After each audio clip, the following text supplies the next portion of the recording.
আসসালামু আলাইকুম। সবাই কেমন আছেন? ভুনা খিচুড়ি আর মুরগির ঝোল করেছিলাম, সেই রেসিপিটাই শেয়ার করছি। 1 কাপ মুগ ডাল, আমি এটাকে ভালো মতো একটু ভেজে নিচ্ছি। মুগ ডাল যতটুকু, মসুর ডাল ততটুকু, মানে 2 কাপ ডাল একসাথে ভালো করে ভেজে নিয়ে আমি এটাকে ভিজিয়ে রেখে তারপর সমান করে পানি দিয়ে সিদ্ধ করে নেব। 2 কাপ চাল দিচ্ছি। এই ডালটা সমান পরিমাণ। চালটাকে আমি আলাদাভাবে ধুয়ে সুন্দর করে ভিজিয়ে রাখবো।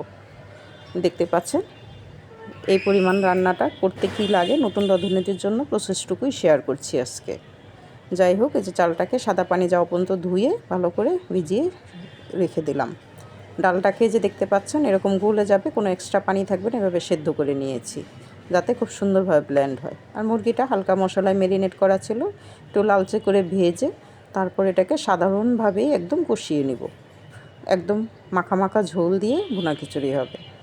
পাচ্ছেন একটু লালচে করে উল্টে পাল্টে একটু ভেজে নিলে বাজে গন্ধটাও থাকবে না, খেতেও স্বাদটা ভালো আসবে। যাই হোক, চলে যাচ্ছি পরবর্তী আয়োজনে। আমি এখানে খিচুড়িটা বসাচ্ছি। খিচুড়িটা বসানোর জন্য যে মশলাগুলো ইউজ করছি দেখতে পাচ্ছেন, তেজপাতা, কিছু হালকা গরম মশলা, এটা ফোড়ন দিয়ে তেলটা 1 কাপের মতো দিয়েছি। পেঁয়াজটা দিয়ে দিলাম। পেঁয়াজটা একটু লালচে করে ভাজলে ফ্লেভারটা ভালো আসবে। তেলটাকে ভেজে দেন আমরা প্রয়োজনীয় মশলাগুলো ইউজ করব। আমি মশলাগুলো আপনাদের দেখিয়ে দেব কী কী মশলা আমি ইউজ করছি। লাল মরিচ, হলুদ, ধনে গুঁড়া, জিরা গুঁড়া আর স্বাদ মতো লবণ। এক্সট্রা কোনো মশলা কিছু ইউজ করছি না। বেরেস্তা হয়ে আসছে, আদা রসুন দিয়ে দেন কষিয়ে এই মশলাটা দিয়ে দিলাম।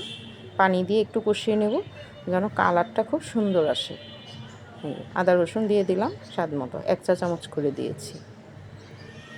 এটা ভালো মতো কষিয়ে গন্ধটা যখন বেরিয়ে তেল চলে আসবে তখন এই যে চালটা দিয়ে দিলাম। চালটাকে একদম ভালো করে নেড়ে চেড়ে আমি মাখিয়ে নেব। দেন গরম পানি দিবেন অবশ্যই। 2 কাপের জন্য আমি 4 কাপ পানি দিয়েছি। ডালের জন্য এখানে কোনো এক্সট্রা পানি দিতে হবে না। দেন আমি ডালটা দিয়ে দমে দিয়ে রাখবো। আর এদিকে এই যে মাংসটাকে এই ঝোল ঝোল মাখা মাখা ঝোল ঝোল করে রান্না করে নিয়েছি। এদিকে আমার দেখতে পাচ্ছেন খিচুড়িটা আমি দেখাচ্ছি। এই যে দেখুন এখন মাখো হয়ে গেছে।